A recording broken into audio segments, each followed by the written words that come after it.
The loaded spears are your ranged damage dealers. These are cheeky ways of getting in damage, but if you intend to cheat by running away and... Hey, wait a minute! Yeah, these in many ways are an alternative to the shuriken, trading range for health, posture, and poise damage.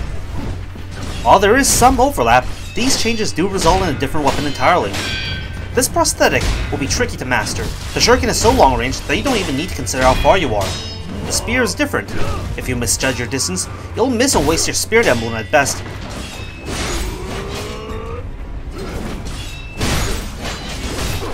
And get yourself killed at worst.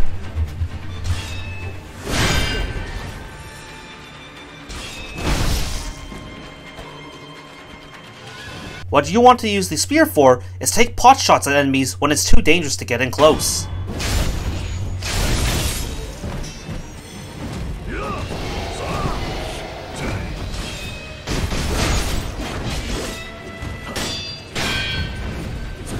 The spear's range is comprised of both forward momentum and the spear itself. Familiarize yourself with this range.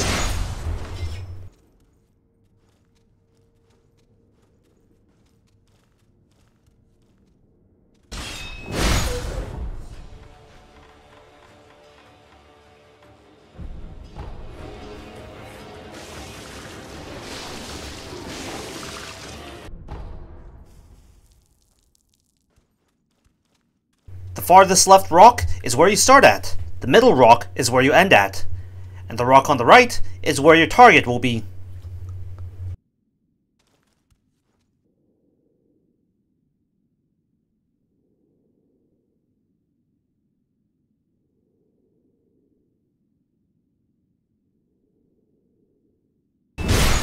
Push the prosthetic button to stab. Light attack will do a chasing slice after this. But if instead you hit the prosthetic button again, you'll pull your target towards you.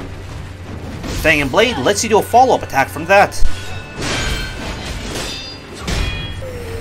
Remember, the spear's ability to pull can yank off armor off giants, and that includes the Tar Troop and Shikigeki of the Red Guard.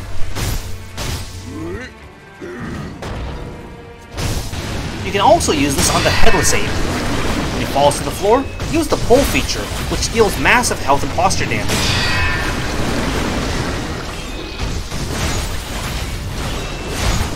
Starting with the base spear, you see that nothing about its stats are particularly impressive. It is just a normal attack with greater range. Sure, your stab is the same, but the stab is free, so you can spam it at your heart's content. Spear? Cheap is not free, so if you use too much of it, you're burning through spirit emblems for naught. But like the spear is, well, a stab. Low-level enemies cannot block the stab. In small gank fights, you can use it to take pot shots at low-level enemies. Another use for it is to keep pressure onto mobile enemies, guys who like to jump around a lot. You can stab into chasing slice, or you can stab and yank them back in. Enemies and bosses that come to mind include the Nightjar Ninja,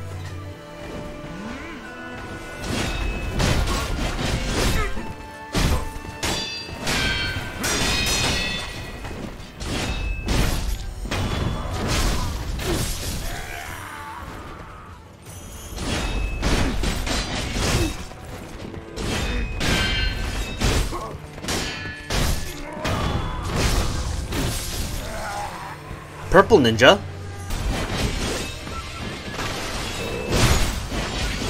Shinobi Hunters,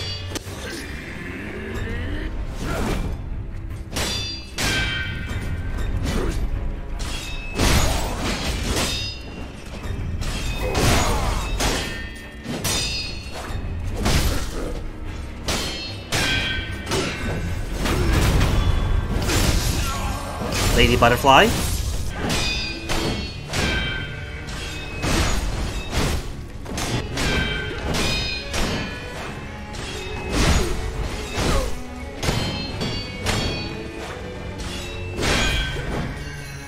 Genichiro,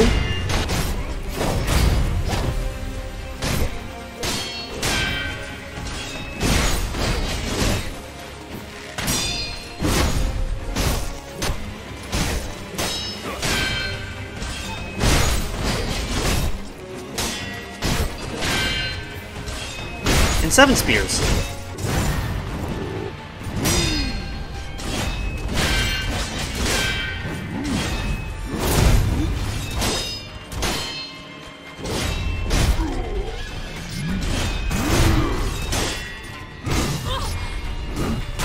However, unlike the shuriken, which can do the same, there are limitations. For example, Ishin's running attack. It's too far for my spear to manage, so I have to chase after him. Then there's Owl. For one, we all know what happens if you try to stab Owl.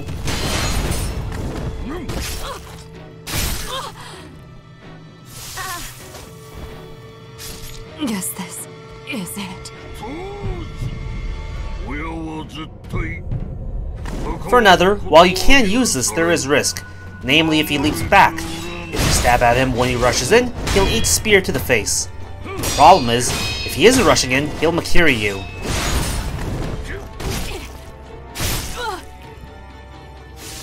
Besides, you can also hit him by spamming light attack, which is free.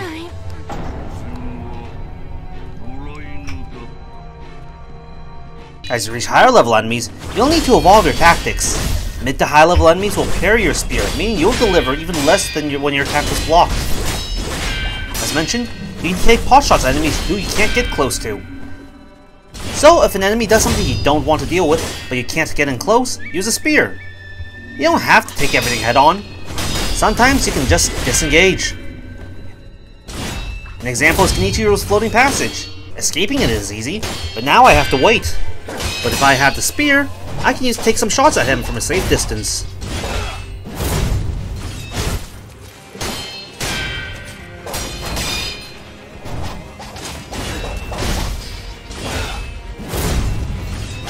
Another one is the purple ninja with his flurry kicks.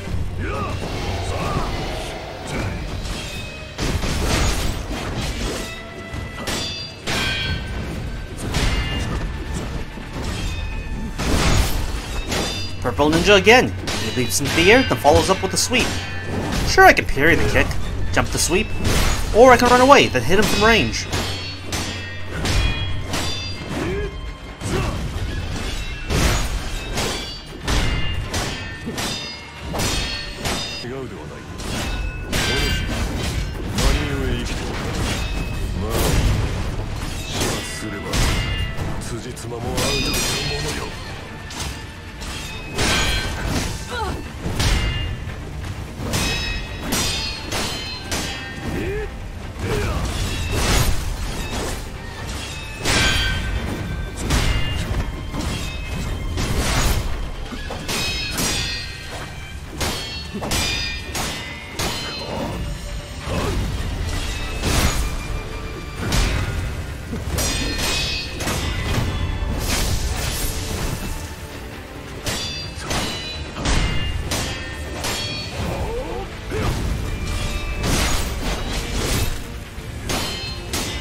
There are also higher level enemies amidst the Red Guard.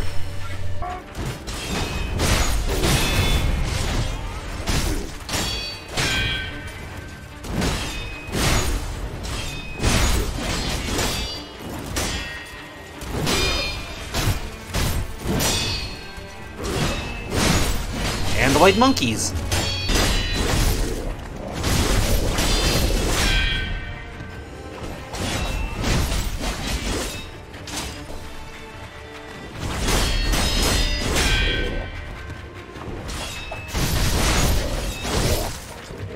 Look at the Glaive Monks. While it's possible to land sword hits between their strikes when they go spin to win, if you don't like timing your distance, use a spear.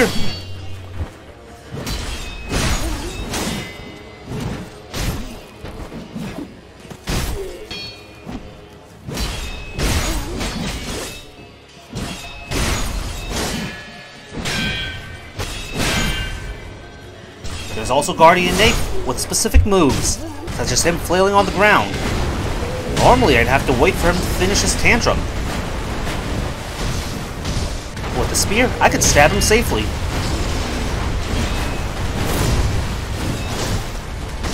Unlocked with the thrust type spear, you can do a charge stab. While the stab does do more health damage, it's the posture that's the highlight. If you can land all 3 hits, that's 2.5 posture for 1 spirit emblem. One of the most posture damage efficient dealers, while not also shirking on the health damage. What's more, because of the even distribution between health and posture damage, you can whip this out even earlier. You see, the thing about high posture attacks like the axe, posture goes away. And yeah, sure it does do some health damage. It's usually just the cherry on top, rather than being meaningful. So if you haven't lowered health to a useful point, posture might go away and you wasted your spirit emblems. Not only does the spear do better health damage, so your posture loss isn't that big a deal, it comes out even faster, so you can maintain pressure and keep the posture even if the health isn't low enough. So when fighting an opponent and you get access to their back, if you want posture damage, use the charge function of the spear.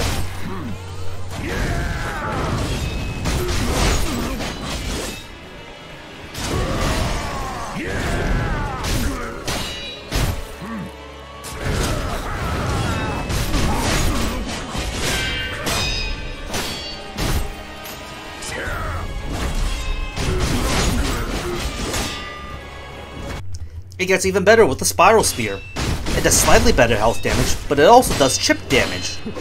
While you'll mostly be using the Spiral Spear to do posture damage by shoving up their asshole, sometimes you just miss position and they block you. And sometimes you still use the tried and true method of poking at them and dragging them back. Now the poke will deal chip damage. An alternative to the thrust types are the cleave types. This time, its charge attack is a wide arcing cleave rather than a stab. Health damage is the same, but the posture damage has been traded for poise damage. This makes the cleave spear more ideal for beasts and giants, and with Chasing Slice, you can immediately re-engage.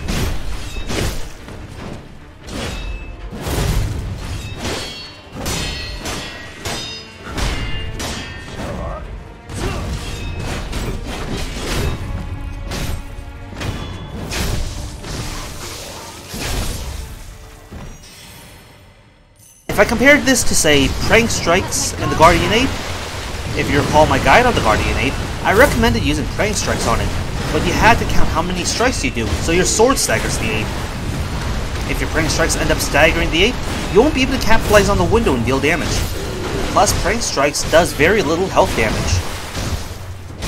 Not only does the spear do good damage, you can immediately Chasing Slice back in and capitalize on that damage. Don't sleep on poise damage, it is very good against beasts and giants, off-balancing them and securing a safe window to attack.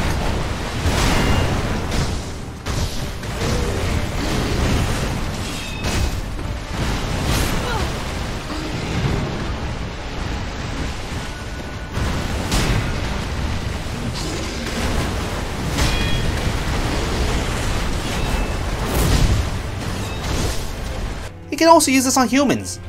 In ganks, the spear shoves everyone back, giving you breathing room.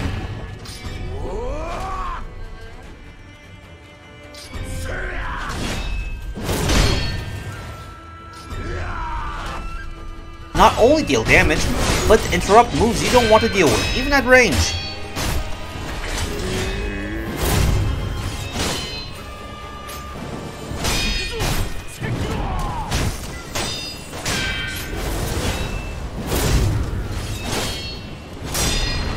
That said, this wouldn't be my first choice when it comes to anti-gank.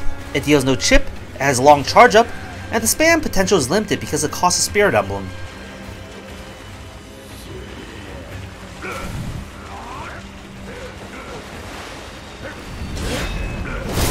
Let my guard down.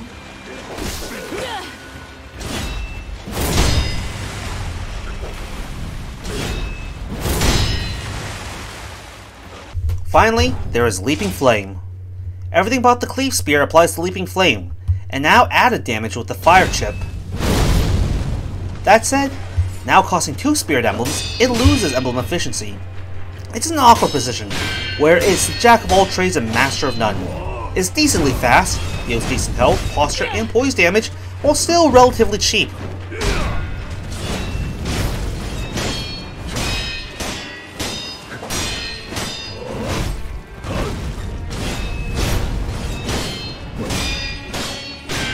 You'll be using this if you want to cast Burn. That said, it probably won't be enough to do it on its own.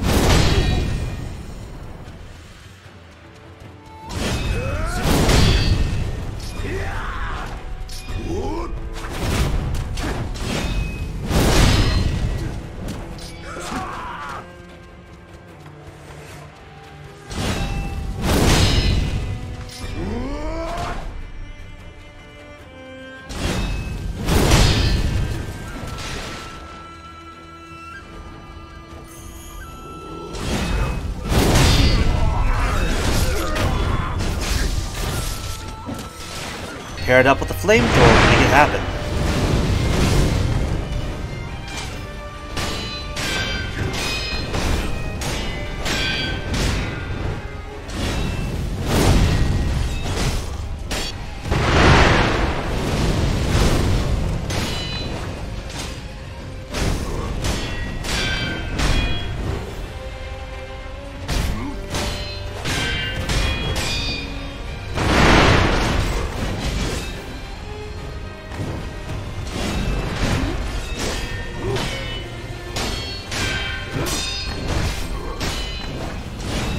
Or other fire prosthetics like the Sparkling Axe.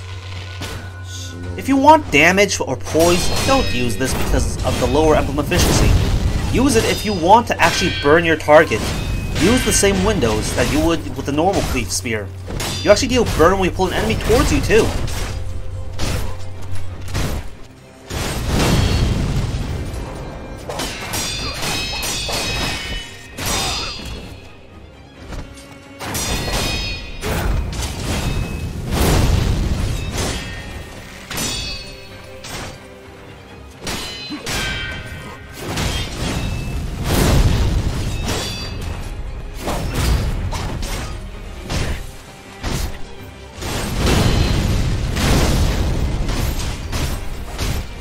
To recap, the spear lets you sneak in cheeky damage from medium range. Low level enemies struggle with parrying the spear, so you can poke them in medium range, especially if there's a mid-sized gank. For higher level enemies, you can make distance, then hit them when they go for an extended combo. Stabbing spears deal more posture damage when charged. Cleave spears deal more poise damage when charged, making it better against giants and beasts. The Leaping Flame is the Cleave Spear imbued with fire. It still has the same openings as the Cleave Spear, and is still easily spammable, but because of the emblem efficiency or lack thereof, you'll only be using this if you actually want to inflict burn.